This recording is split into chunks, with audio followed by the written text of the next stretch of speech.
As promised, I have some lovely tarot for today for my 5D collective of polyamory. Those of you who are polysecure, because the 5D collective are attachment individuals who have secure attachment.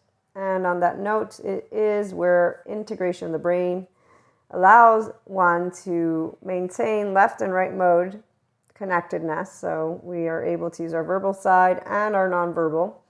The default mode network of our lovely, also again, brains are down-regulated, and our social engagement system, the ventral vagal state, is always on. So with or without yoga, we are able to maintain that Zen master, my lovely, again, secure attachment. 5D collective is always a Zen master, because compassion beyond a reason, love is our nature. As Sadhguru points out, and I'm adding info, it's the blueprint of the Human 101. So the 5D collective is here, and we have about 30%, not all, of course, are polyamory, but that's because they don't know how amazing it is to know, because it's a choice. It's amazing for some of us to be all-inclusive and really to always be in love with the infinite oneness consciousness we are. So for the mystics, you will have soulmates, twin flame, or flames, and therefore, by having this type of awareness of your bonds, you automatically enter into loving relationships. Plus, you're always loved, since that's our nature again. When you are a secure attachment individual, it means that you are able to express your emotions and how you're feeling. Now, obviously, for my polyamory, it's because you're building relationships. And I know I'm a solo poly, so others have different types of dynamics. In my case, relationship anarchy and non-hierarchical set it very free range, but also because the individuals that dance a tango from a 5D collective standpoint are going to walk together always. So we're not wrestling. The people who have a little bit of wrestling, that's where it's a different case. And I'm not actually doing tarot for those who wrestle, because wrestling would mean there's an emotional insecurity that is not able to be addressed in direct communication, which instead, my lovely polyamory group, you're doing. You are earthing very important conversations, and you are doing so with respect to open heart and also open differences. So when you are grounding earth energy alongside your lovely heart energy, and you're doing that with the ability of a partner or partners, this is where the journey is fun. Sharing secrets, sharing how to live a life that involves an open heart and an open mind. When your third eye is active, which it is, because we had some beautiful full moon energy recently, and the collective of 5D is settled in. The ability to have intrapersonal intelligence and interpersonal intelligence, and all of those intelligences, is because you wander. As Stephen Porges with his wife, who they were supposed to write a book on love, but the publishers made it very clear that, you know, the trend is that love is suffering, basically. And the point of the book is, no, it's not. Because, again, Sadhguru, love is our nature. And he's also mentioned how love moves beyond opinions and prejudice. You know, how many people quote him, and I don't see them loving their neighbor, but, you know, go figure, they think love is only one human being. And that's where the attachment system, that gives us answers to why some people prefer the monogamy. And again, it is a choice though, so let us not have anyone have to pick between being a monogamous individual or a polyamorous one, because they're not comparable. Polyamory can be a choice because you embody unconsciously loving, like in my case, people, which is where I was 16 when I was arguing with my family about loving all equally, and I didn't understand why this idea that only a person you would marry, or only the boyfriend, or only the girlfriend, or only this one human being, like that makes no sense. I have love for all. It doesn't go away when the relationship changes. Stephen Porges and his wife, as they didn't write the book, but I will give the gist of what he shares, is that you can only actually be in a state of love when your ventral vagal nervous system is engaged, because that's when your oxytocin gene hormone turns on. Now, what you also find out, and I found this out from my trauma-informed course, which one was it? One of my subscription-based model courses.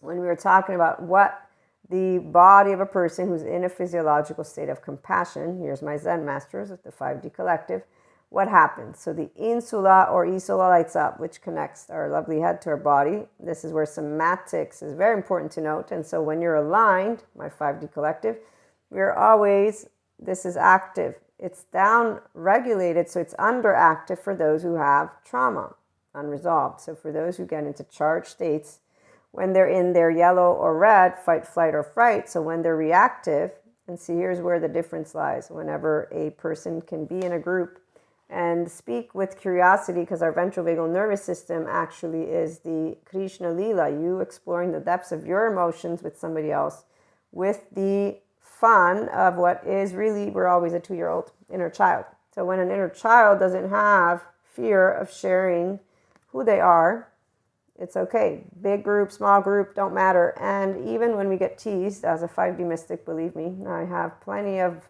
stories, and some are not very fun, as well as being polyamory, so loving freely. I've also been brought very interesting equations, I might add. I've never stood down, because even without Sadhguru or the trauma-informed experts, when you know your love, it's because you know you're all love, Purusha Prakriti, which is where my 5D collective, that 10% of love button, we never disconnected from our alignment. So we were able to hold, as children growing up, a differentiated self.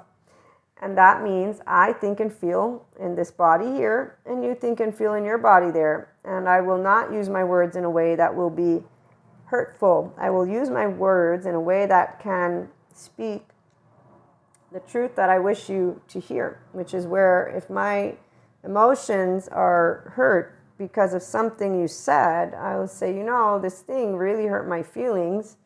I'm really upset right now. Direct communication. And here's where it's called emotional maturity. And that's where functional adults comes in. And again, as Stephen Porges was pointing out in this presentation, where he says love can only take place when so insula lights up, your amygdala, because that alerts us to what is valuable or what needs our attention.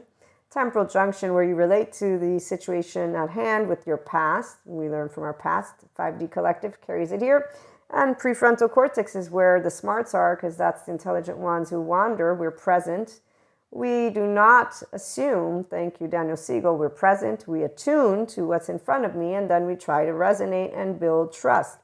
And resonating can only happen when two are tangoing with direct communication, unlike what happens with low self-esteem, low emotional intelligence, and that's passive-aggressive, as well as indirect communication, which comes from those who have codependent type relationships due to emotional immaturity and or insecurity. Adaptive child responses. Thank you, Terry Real, for teaching me about relational mindfulness, and he's a great therapist for relationships, and how he shares with his clients, you get only abandoned as a child, and that's the trauma that we can work with. Your partner is the adult version of a person that you can be with, not your parent. So adaptive children, when they're in a dialogue, they're not trying to repair or expand. Emotional immaturity and security is not a tango. It's a very much not fun wrestle, if you will, because they're going to try to tell you or prove that they're right or you're wrong. They're going to make it about themselves and try to control, so changing you or taking care of you or doing things. So again, secure attachment people, especially polyamory, it's like, what are you doing with the secure part though? Monogamy with the secure part, don't change me, don't take care of me, we're partners. So in this moment, we're building partnerships with people who know that love is our ventral vagal state. The cortex tells us what's happening. We're aware, present. We communicate. We see what we can do. And because we are in a ventral vagal state, our oxytocin gene hormone is on, which is why love is always the nature of the 5D collective. As Zen masters, as people who tend to each other with compassion, we don't shame, don't blame, don't do the faulting, and don't do the behind the scenes. No, we say, do you want to dance? Because we're looking forward to dancing. And for my polysecure individuals, dancing it is. I look forward to bringing you more channel guidance. I hope the full moon brought you a lot of surprises and love and more. So tune in also to the episodes if you want.